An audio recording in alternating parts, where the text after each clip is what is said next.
तो क्या कभी इससे भी पहले ये देश समझदार नहीं था? हमने पहले देखा अनुराग भदौरिया जी, ईद 2026 से पहले 2026 से पहले जब बीजेपी की सरकार पश्चिम बंगाल में नहीं थी तो क्या तब देश शांति प्रिय नहीं था?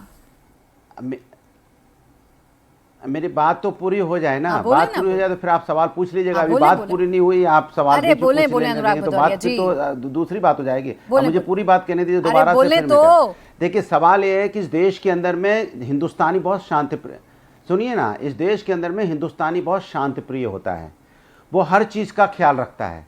भारतीय जनता पार्टी जब से इस देश में आई 2014 के बाद से, उसने माहौल ख़राब करने की कोशिश की, हमेशा से चाहती है कि समाज के अंदर में एक नफरत की राजनीति को जन्म देते रहें, जिससे कि महंगाई, बेरोजगारी, जो देश की विकास, उस पर चर्चा ना हो पाए। अब सवाल है कि आपने जिस तरह से अभी मुझसे सवाल पूछा कितना शांत प्रिय हुआ, तो हम तो बचपन से देखते आ रहे हैं, होली, दिवाली, ईद, बकरीद, यहाँ पे नवरात्रि धूमधाम से बड़ी शांति से ही मनाए जाते थे। ये जब से बीजेपी का उदय हुआ है तब से ये नफरत की आग ये फैलाते हैं, नफरत की बात करते हैं कि यहाँ दुर्गा पूजा नहीं होने दिया जाता, यहाँ काली पूजा नहीं होने दी जाती, यहाँ पे जुलूस निकलता है, यहाँ पे नमाज पढ़ी जाती। यही माहौल बनाते थे और कोई माहौल नहीं बनाता था कभी भी। इसके पहले कभी आपने सुना इस तरह का माहौल पैदा होता था? कभी नहीं। जब भी बात होती थी, आज देखिए किस तरह की नीट पे जो बच्चों की आत्महत्या की, इस पे क्या बीजेपी बात करती है? नहीं करती है ना। घर के चिराग उजड़ गए हैं, चिराग उजड़ गए घर के, लेकिन बीजेपी कहां बोल रही है? महंगाई, बेरोजगारी से लोग की यहाँ पे कमर टूट गई, पर बीजेपी बोलने को कहां तैयार है? 7 से 8 रुपए डीजल पेट्रोल का दाम आपके हर सवाल पर बीजेपी बोलेगी, आपके हर सवाल का जवाब बीजेपी के प्रवक्ता बैठे हैं वो देंगे, लेकिन अभी मेरे सवाल का जवाब कृपया करके दे दीजिए अनुराग भदौरिया जी, क्योंकि आपकी आदत है कि आप सब्जेक्ट पर नहीं बोलते हैं, आप बाकी तमाम विषयों पर बखूबी बोलते हैं। मैं आपसे पूछ रही हूं कि क्या इससे पहले पश्चिम बंगाल में रहने वाले लोग या देश में रहने वाले लोग शांति प्रिय नहीं थे? बीजेपी के आने के बाद ही शांति प्रिय हुए हैं। जो आज हुआ, क्या वो 1 साल पहले, 2 साल पहले नहीं हो सकता था? अरे पहले ही होता ही तो था। ये जब से एक्टिव हुए तब से माहौल खराब करते हैं। कहां होता था अनुराग भदौरिया जी? आपके सामने टीवी नहीं है, आपके सामने टीवी नहीं है, आप कहें तो अपने फोन पर चलाकर देख लीजिए। मैंने 2 तस्वीरें दिखाई हैं, मैं आपको बता देती हूं शब्दों के जरिए। रेड रोड की तस्वीर है जो पूरी तरीके से जाम रहती थी आज से ठीक 1 साल पहले, मैंने फिर चला दी है वो। और आज रेड रोड की तस्वीर दिखा रही हूं जहां ट्रैफिक एकदम खुला हुआ है, वहां पर कोई मनमानी, कोई मनमर्जियां नहीं हो रही हैं। और ऐसा नहीं है कि नमाज अदा नहीं की जा रही है, परेड ग्राउंड में बाकायदा व्यवस्था की गई है मुसलमान भाइयों के लिए कि वो नमाज अदा करें। तो क्या ये पहले नहीं हो सकता था? अच्छा ये बताइए, पहले भी अच्छा शांतिप्रिय होता था?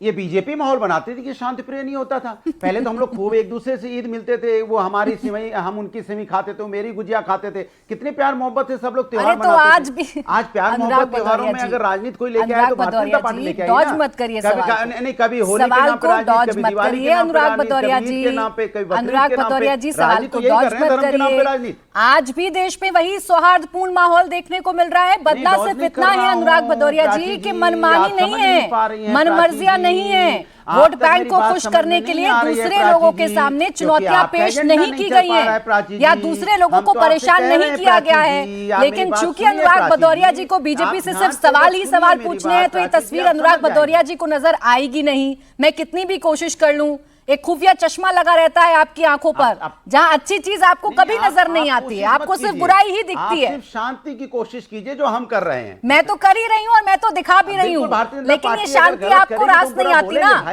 ये शांति आपको रास नहीं आती। महंगाई बढ़ी है। अच्छा चले रुक जाए, आप बताइए महंगाई बढ़ी तो के शर्मा जी, नीट में बच्चों ने आत्महत्या, के शर्मा जी, अनुराग भदौरिया जी, जितने मसले आप देश के उठा रहे हैं उन तमाम मसलों पर चर्चाएं होती हैं, डिबेट होता है। आज बकरीद का मौका है, आप नहीं चाहते कि बकरीद पर चर्चा हो, मुसलमान भाइयों की बात आपके सामने आए? नहीं चाहते क्या आप? बताएं ना, नहीं चाहते क्या आप? नहीं चाहते आप कि बकरीद पर मुसलमान भाइयों की चर्चा हो? क्या आप ये नहीं चाहते हैं? बकरीद की शुभकामनाएं दी जाए, उनको मुबारकबाद दी जाए, क्या आप ये नहीं चाहते अनुराग भदौरिया जी? चले नहीं चाहते हैं, नहीं चाहते आप। मुमताज जी सुन लीजिएगा, अनुराग भदौरिया जी को बड़ी तकलीफ हो रही है बकरीद पर अगर चर्चा होती है तो। अब रुक जाए थोड़ा अनुराग भदौरिया जी। के शर्मा जी, तकलीफ दिखा दीजिए, के शर्मा जी, तकलीफ तब आपको याद आएगा। आवाज डाउन करेंगे। के शर्मा जी, पहले भी इस देश में ऐसे ही सौहार्दपूर्ण माहौल था। ये तो आप लोग हैं जो बीच में आके नफरत घोलने की बात कर रहे थे और सब कुछ ठीक करके अब कह रहे हैं सब हमारी सरकार ने किया है। गलत बात है ये।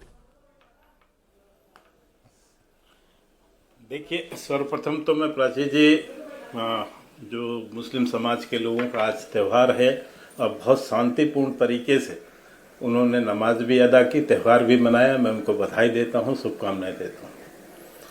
अनुराग भदौरिया के सामने टीवी है, उनको सब दिख रहा है, लेकिन वो देखते हुए भी वो अनजान बनने की कोशिश कर रहे हैं। उनको सब परिस्थिति पता है। उन्होंने देखा है इसी पश्चिम बंगाल में दुर्गा विसर्जन के लिए भी हाई कोर्ट से परमिशन लेने पड़ते हैं।